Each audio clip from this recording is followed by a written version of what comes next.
Good morning.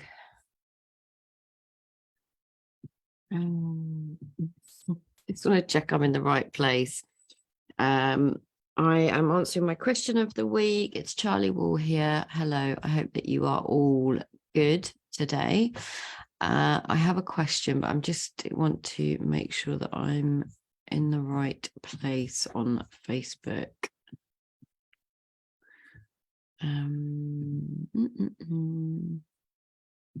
So normally I do these in my free group called the Freedom Group.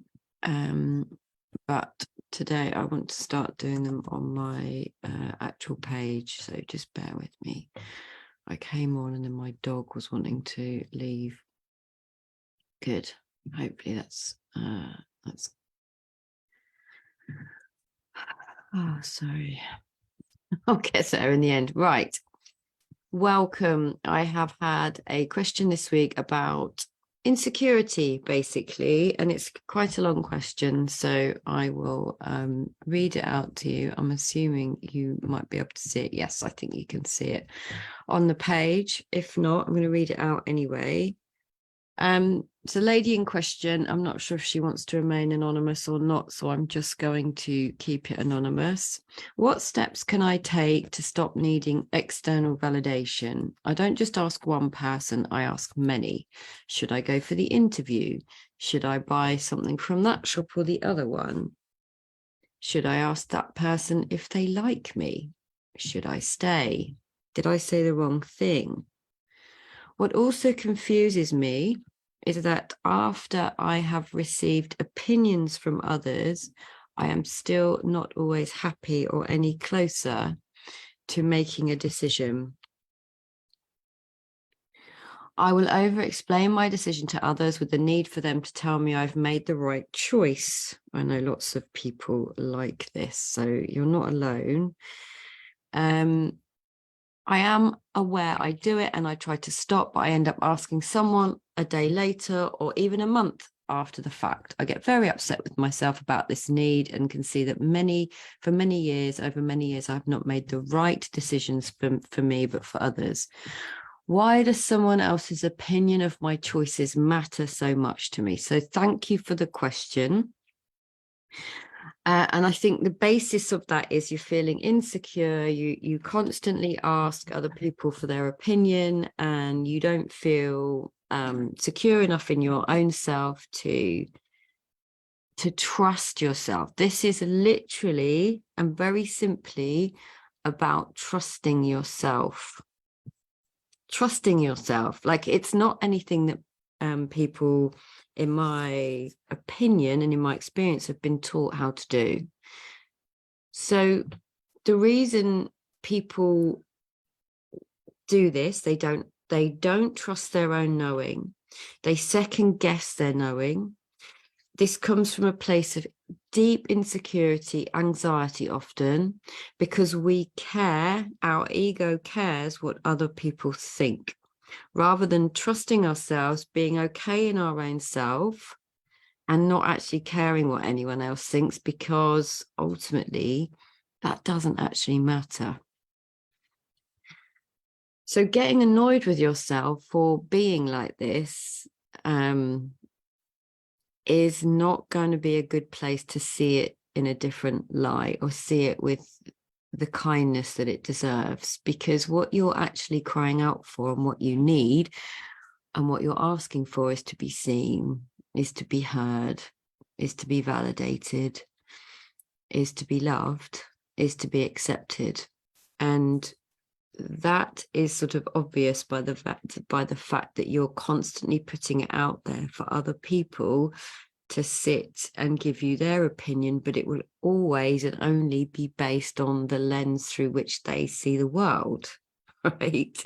Which will be unique for them, because each of us has a way in which we see the world and a lens through which we see the world based on our own experience of life, our own circumstances, our own beliefs, our own belief system, our own values, what we've learned from our particular culture. So no one is ever going to know the nuances of someone else's life, particularly to make a decision. If we don't feel stable and secure and grounded in our own sense of self, we're going to be looking outside of ourselves for that. And even then, as you say, you're still second guessing yourself and asking their opinion a day or a month or a year later, because you're looking back on your life with judgment. You're looking back on your life through the lens of insecurity, anxiety, and not good enoughness, and believing that other people's thoughts, beliefs, judgments are more valid than your own. And no one, not one single human, is more valid than you. No matter the circumstances, no matter the qualifications, no matter any external thing, no one, not one single person will have any more knowledge about a topic than you, and they certainly won't be wiser than you. No one is wiser than you. So the more you can feel into your own wisdom, your own knowing, that very first hit, that very first sort of intuitive hit, that judgment, before that kind of conditioning comes in of like, oh, you know, what if, and should I, and maybe I shouldn't, and what if they don't like me, and diddle. all the stuff that fills your space, that fills your head, that creates this heaviness around your life and your being, which means that you're walking through life with a constant question mark over your head, because you don't know who you are, and no one's taught you innocently up until this point. And I'm sure there's other people like me saying the same thing, but no one's taught you actually how to access that part of you that is your knowing. I was talking to someone yesterday, a new lady in my field, and I was saying, can you just sort of try and hook into that part of you that's been with you for your whole life? And she said, no, I don't think I can. And I thought, well, okay, so that's interesting. So often when I do these questions of the week, I refer to, that part of you that is always there. And I thought, actually, that's a good point. Maybe people don't actually know what I'm talking about, or have any kind of concept or understanding of what I'm referring to here. And what I'm referring to is that part of you that remembers being small, that part of you that remembers being 6, that part of you that remembers being 10, that part of you that remembers being a teenager, that first kiss, your first pet, your first day at school, that part of you that remembers growing pains, exploring what it was like to sleep. I remember when I was little, I used to think, like, I don't understand sleep. How is it that I get to sleep? And I used to try. And when I went to bed, I'd be like, right, let's like examine what happens when I go to sleep. And all of a sudden I'd wake up in the morning and I'd be like, damn it. Now, I remember that because there's a part of me that I'm aware of that has been my awareness from day dot until now. That part of me, that part of you, is what stays the same. It doesn't change.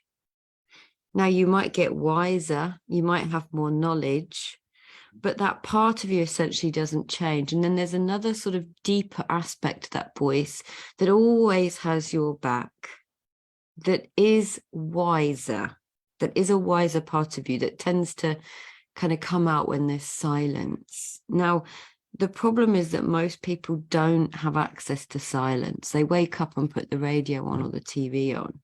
They wake up and straight away look at their phone. they drive in their car with the radio on or a podcast on or something on. They might walk with the same, some sort of noise.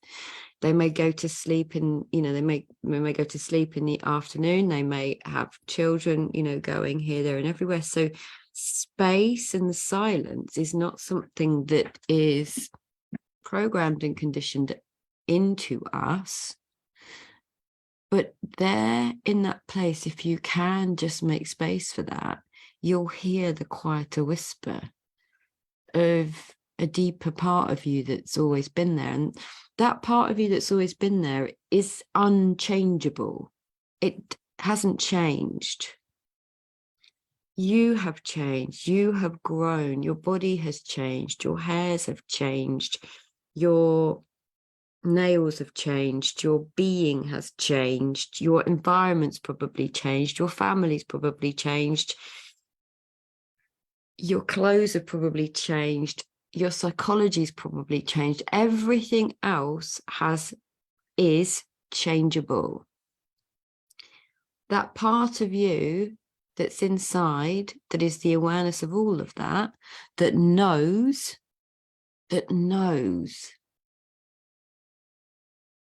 is unchangeable. Now, if you're used to asking other people for advice and looking outside of yourself to magazines, to podcasts, to groups, to gurus on the internet, to anything else other than your own self, that's probably going to be the last place you go to. But lady who asked the question, you are asking the question from a place of you that knows that doing all that isn't serving you.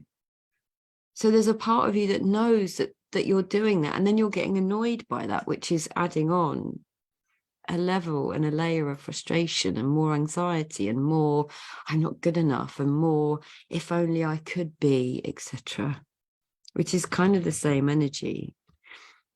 Go back to the part of you that asked the question, knowing that isn't entirely what your soul needs. Don't judge it. Don't blame it. Don't abandon it. Jab it, judge, abandon, blame, shame. Don't do that. Get curious. How can I connect more to myself? How can I connect more to my deeper knowing? How can I connect more to who I truly am, my authentic self, underneath all the noise, underneath all of the expectations from other people about what I'm supposed to be, who I'm supposed to be in this world? You are already enough. You're not broken. You have just as much capacity to figure something out as I do, as anyone else, particularly the people you're asking. No one's going to know you better than you know yourself. And each of us is using a unique principle of thought, a unique lens through which we see the world. And of course, one answer for one person is not going to be the same as one answer for someone else. And that's also dependent on someone's mood in any one day. Those are all changeable. Look to what's unchangeable. Look to what's true, and look to where your health and your wisdom and your knowing is. And you won't find it in other people. Thank you for the very brilliant question, because so many women say this to me, and men. I don't trust myself. I'm constantly second guessing myself. I'm constantly doubting myself. I'm not trusting my own wisdom. I wrote about this in on a post, and the Thursday thoughts that went out in the email, and I put it in my groups on my Instagram. There's this one line. I wonder if I can find it. Hang on.